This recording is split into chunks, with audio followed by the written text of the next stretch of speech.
Delighted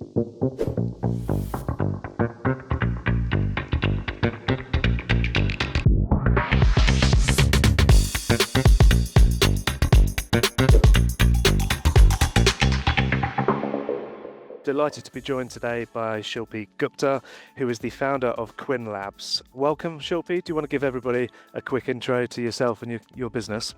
Sure thing. Hi, everybody. I'm Shilpi. I would describe myself as a systems builder.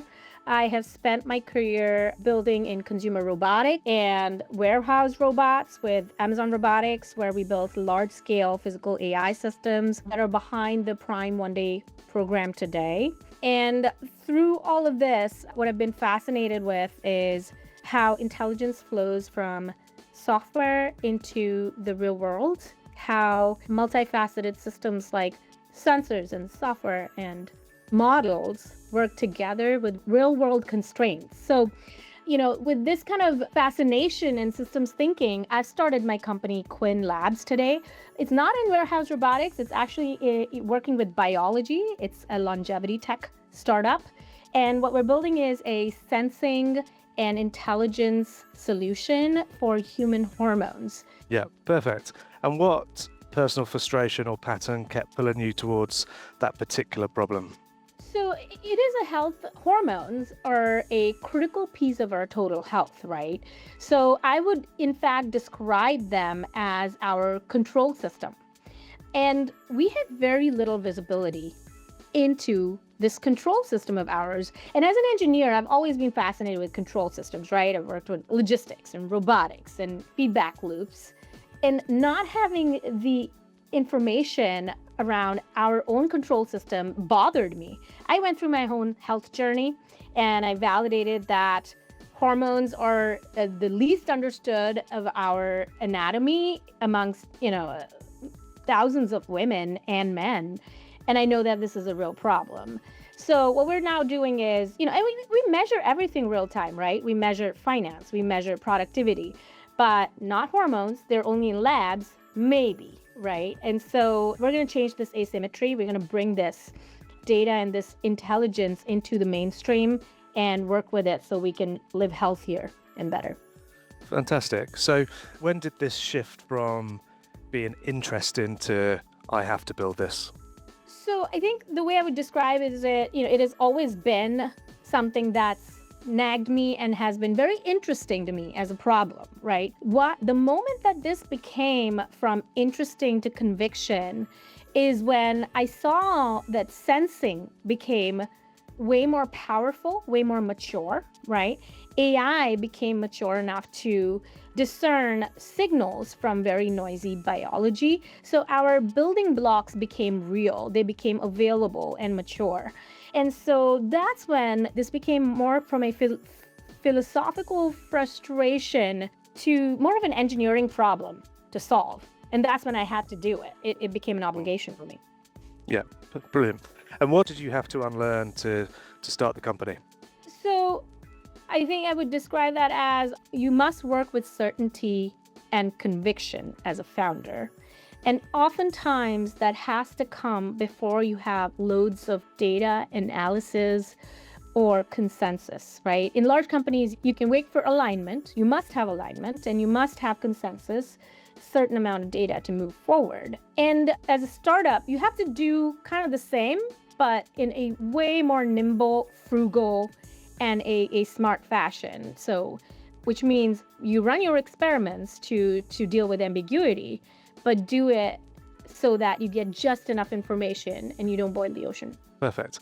And why is now the moment that this company can exist where it couldn't 10 years ago, for example? I think it's the availability of the power of technology. That is one, right? Sensors and AI, as I said earlier. But I think one other big change that has happened is that culturally, prevention and longevity have become more mainstream. And that the concept of using data to help ourselves be healthier is widely embraced. We're ready to do it. So I think that technology and culture has converged. And career to date then, building across robotics and now biology, what's the consistent operating principle you've carried forward over time? Architecture. So in these multifaceted systems, you must think like a systems engineer. Systems engineering is very important. And you can't layer on software and AI onto a broken architecture and expect it to solve problems for you. So the common theme is get your foundation right. Once your software, hardware, and your models are running right, that's when your compounding will work.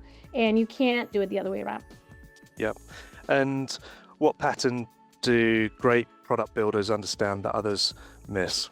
I would say the language of trade-offs, understanding the constraint of reality, right? So great builders don't build in la la land and, don't romanticize on ideas that are not realistic to build. We respect systems. We care about physics, regulation, noise, biology, and we try to build within that space. What's one thing that you thought you knew about startups that turned out to be completely false? I thought speed was everything, right? And it is, yes, speed matters, but direction matters more. So it kind of goes back to having the right foundation and the right architecture so you don't compound your mistakes. And sometimes you have to go slow to go fast. So balancing speed with direction is important. Yeah. You touched on data already. So how do you successfully communicate a vision that feels inevitable before that data actually exists? So a couple things. What investors and thought leaders or leaders of industries care more about is macro forces. You can show traction and sort of move the needle, but when you get sort of a sign up or real commitment from people you're speaking to is when you show that there is a structural shift, right? So what we did was, hey, look, AI, sensing, longevity, it's all converging. And this is a big movement that's happening. We are sitting right in the intersection of this. And the minute they see that, there's convergence. And just in general, is there anything else you'd highlight in terms of what great investors will typically respond to? Vision, right? I mean, you always start with the problem that you're trying to solve and how you solve it. But going beyond that to how are you envisioning this to live in the world? If you're building a category like us, how do you envision this will change the status quo? Yep. That excites people. Yeah, brilliant. And what role, in your experience, becomes mission critical earlier than most founders might expect? Again, mission critical systems architecture. When you're building in deep tech, get your architecture right. And whether it's technical or it's your operational architecture, whatever is the core of your value proposition, it has disproportionate value.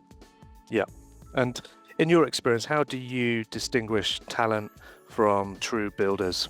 Builders ask better questions. So they don't sit in ambiguity and wait for more information. They plow forward and bring clarity.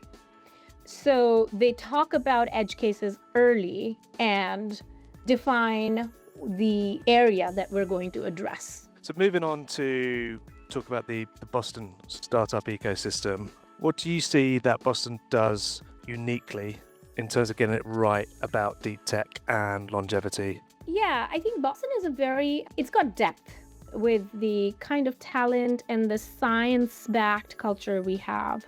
So long build cycles are okay. This ecosystem understands that. There's more substance and less hype. So I think that I would say depth is where Boston shines.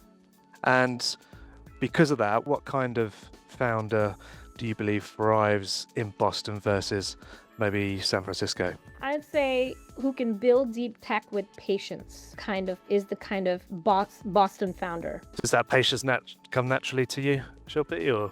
So I'm a long distance cyclist and I practice endurance and patience. So I don't know if it's natural, but I've definitely built it up. Yeah. Okay. Brilliant. And then moving on to some reflections and advice then, what belief has carried you through the most challenging moments so far? The belief that this is a problem that we need to solve. We have to solve it. And belief that the minute we see that we have seen the signals of the fact that this is stoppable, this is doable, right? And now turning that into a plan. So I guess, belief into methodology. Yeah, cool. And then maybe you've touched on it just now, but how do you build emotional endurance as a founder? And which you need a lot of. So yeah, absolutely. I think it definitely comes from practicing from my cycling. And I say to myself always, get comfortable with the uncomfortable. And that's when your mind really does what you need to do. Your mind breaks through the limits of your human body. And I think that I can't tell you how much I've practiced that in the last year or two as we're building the company. Brilliant. And then one final question for you, Shilpi. So you're building in longevity. So how do you personally think about time differently now? Yeah, that's a great question. So I think it stretches your horizon a little bit, right? You make your immediate decisions a little bit differently. And that's kind of how it's impacted me about your body, about your work, about your relationships. If we are living healthier for longer, then we got to make our decisions that align with the long term. Yeah. As opposed to you think about the 50s and you're like, I'm not going to live long. What are your decisions then? Yeah. Brilliant. Thank you very much for your time today, Shilpi. I love the mission of QYN Labs, and I feel confident with your conviction and your passion around the problem that you're looking to solve. You guys will be a great success. So best of luck to you, and appreciate your time today. Thank you, Chris. Thanks for your time too.